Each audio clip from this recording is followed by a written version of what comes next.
नमस्कार मित्र मैत्रिणींनो, कसे आहात? मजेत ना? आज आम्ही आलो आहोत नाशिक मध्ये पंचवटी येथे। तर हे पंचवटी हॉटेल मध्ये आज आम्ही उतरलो आहोत। बघा समोरच पंचवटी मधलं हॉटेल पंचवटी यात्री, या हॉटेल मध्ये आम्ही राहिलोय। 2 दिवसासाठी आम्ही बुक केलंय हॉटेल। तर आम्ही इथे आता आज पंचवटी मध्ये कुठची प्रेक्षणीय स्थळ आहेत त्यांना आज आम्ही भेट देणार।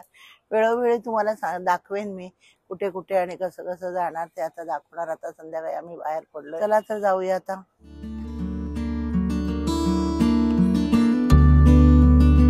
तर आता आपण आपल्या पहिल्या डेस्टिनेशनला आलेलो आहोत, जे आहे रामकुंड। हे बघा इकडे तुम्ही बघू शकता माझ्या पाठी गोदावरी नदी आहे आणि तिथे सगळे लोक आंघोळ करीत आहेत। जे तुम्ही बघू शकता माझ्या पाठी वेगवेगळ्या विविध भागातून भारताच्या आलेली लोक इकडे स्नान करतात।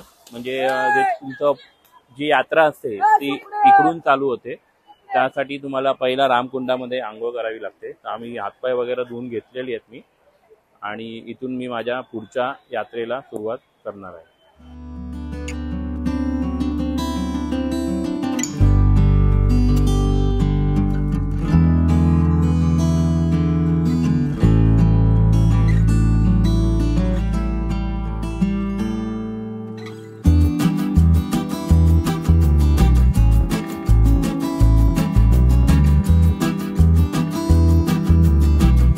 आता करंटली मी अशा ब्रिजवर उभा आहे जिथे जे घाट आहेत,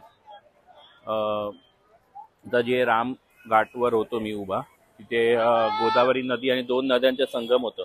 तर त्या ब्रिजवर उभा आहे। तर इथं तुम्ही बघू शकता हनुमानाची सुंदर अशी मूर्ती उभारण्यात आलेली आहे। त्यानंतर माझ्या पाठी तुम्ही बघू शकता इकडे मंदिर देखील आहे। तर इथे पाठी बघू शकता एकदम चांगलं, एकदम असं रिलीजियस बोलतात ना, रिलीजियस फिलिंग मला इकडे उभी राहून इथं महसूस होते। खाली गोदावरी नदी आहे, त्याच्या ब्रिज आहे, त्या ब्रिजवर मी उभा आहे आणि ते वेगवेगळ्या प्रकारचे लोक इकडे आंघोळ देखील करत आहेत। खूप सारे व्हेइकल्स उभे आहेत आणि एकदम पॉझिटिव्ह एनर्जीने भरलेलं असं हे स्थान आहे। तर आता इथून आम्ही आमच्या पुढच्या डेस्टिनेशनकडे वळूया।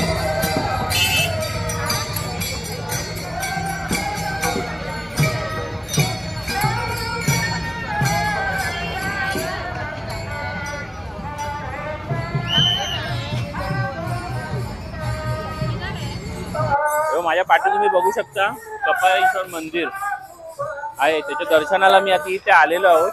आणि इथे तुम्ही जर टाकी बघू शकता ना, इथे दिंडी निघाली, दिंडी।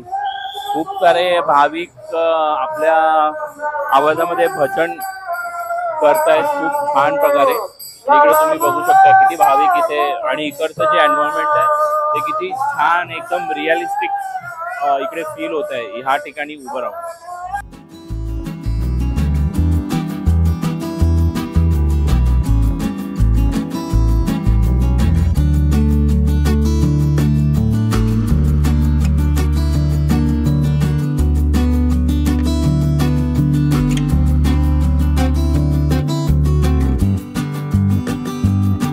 तर आता आपल्या नेक्स्ट डेस्टिनेशनकडे आलेलो आहोत, जे आहे कालाराम मंदिर।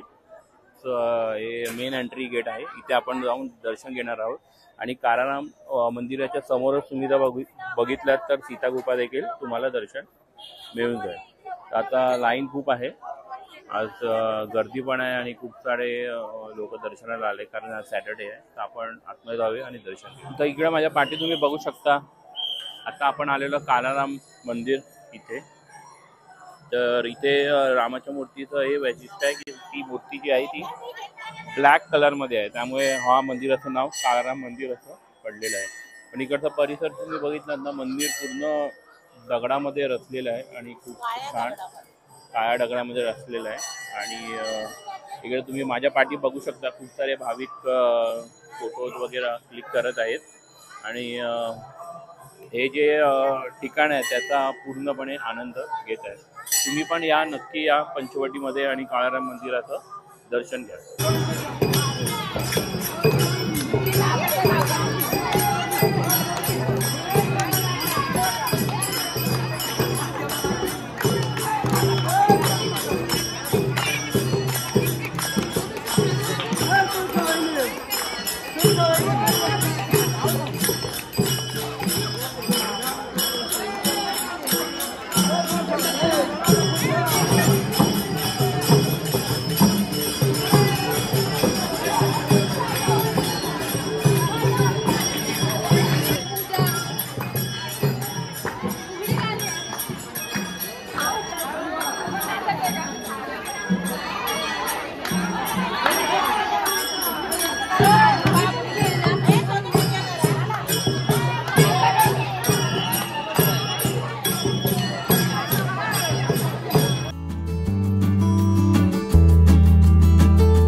आपल्या नेक्स्ट डेस्टिनेशनकडे आलेलो आहोत.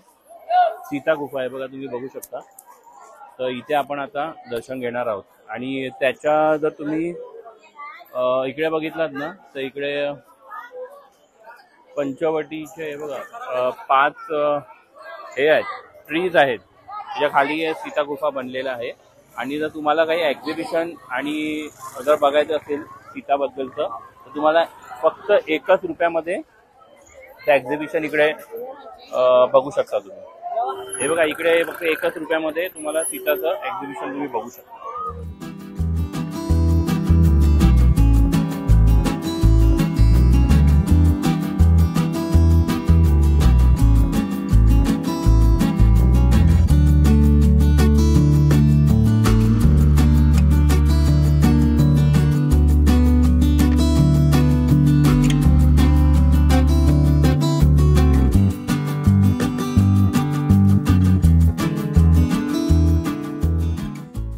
लेके गए पंचवटी सीता गुफा.